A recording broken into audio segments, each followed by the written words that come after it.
Imagine writing an op-ed on how the Democrats can stop losing and then watching them immediately double down on losing. That's exactly what happened to me. Yesterday, CoinDesk published my piece called How the Democrats' Path to 2026 Victory Goes Through Decentralized Crypto. Just a few hours later, Senate Democrats flip-flopped on their support so that they could get a few more sound bites about how much they hate Trump. Hating on Trump is not a strategy. It is self-sabotage. See the bloodbath of 2024. We know why the Democrats lost, and it's because they lost young men. This is a demographic they'd historically had. So why did I say that the Democrats' path to victory in 2026 goes through decentralized crypto? You're not going to have to understand crypto, but this concept of decentralization is core to the crypto native community. It's also, truthfully, core to democratic values. Back to the numbers. Young men who had historically been a demographic for the Democrats and had backed Biden in 2020 on 30 points in the other direction, embracing Trump, the same candidate they rejected just 4 years earlier. Now, this is important. They didn't do it because of crypto. They did it because they didn't have a home in the Democratic Party anymore. It was vibes more than anything.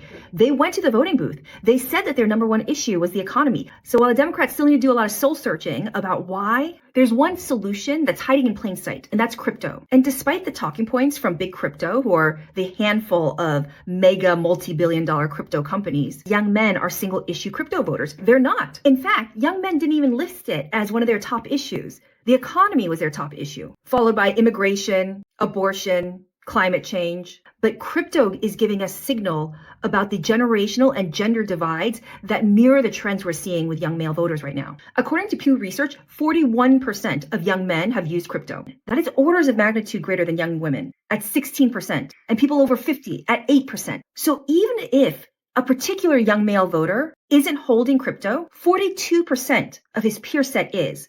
It's in his social media feeds. It's in his podcast rotations. It's in his group chats. He has a view about it. And right now he's only hearing one side of the story because Democrats have refused to learn the tech. They keep conflating the tech with Donald Trump. It's really important to remember 42% of our young men are not all online crypto scammers. They are the same ones who overwhelmingly share democratic values, like basic health insurance is a right. The government should spend more money to reduce poverty. So when the Democrats insist on conflating crypto and anything related to crypto with Trump, the only effective thing it does is tell young men, this group of voters that the Democrats lost, that the Dems want to cancel them. Now, if you're crypto native, what I'm about to say is no surprise. The crypto natives don't want to see Trump as the face of this community. He and his family are promoting the same kinds of rug pulls that the community has been battling for years. So why did the young men vote for him? Because despite all of his grifting, the vibes are that he's not actually ignoring them.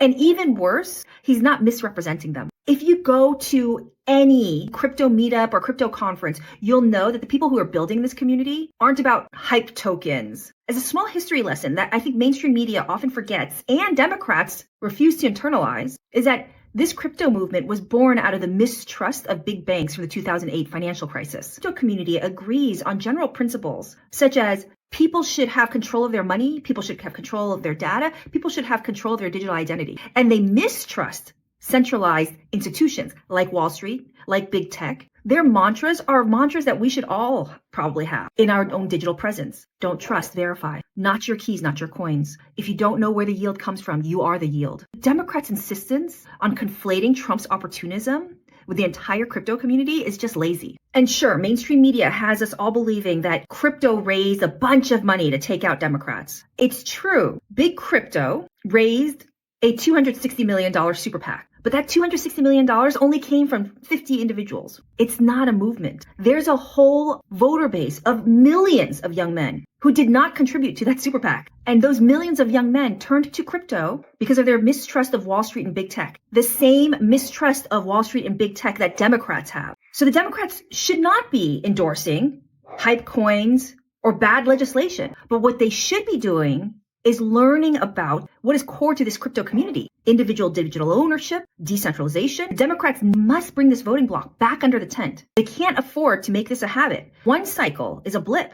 2 cycles becomes a habit, and that's a hard habit to break. Now remember, I promised you I was not going to make you learn about crypto to understand this policy point. Now the Genius Act, which was that stablecoin bill that the Democrats flip-flopped on yesterday, was actually the perfect opportunity for the Democrats to flip-flop on the legislation, but also bring young male voters back into the tent. Here's what I mean. The current draft of this legislation is 57 pages of a lot of legislative jargon to elevate the roles of centralized intermediaries. You can think of this as the crypto equivalent of big banks. And remember those 50 individuals who raised that $260 million super PAC? Those folks will certainly benefit from an increased reliance on their middleman role. But embedded in that draft legislation is a small definition that could be doing a lot of work and isn't. And that's the definition of distributed ledger. Instead of spending all their time hating on Trump, the Democrats could have taken a principled approach and said, until this definition, which underpins all of the legislation, requires decentralization and network security, we're not advancing this stablecoin bill because all it does is promote fee-taking middlemen. That could become the beginning of a real sea change because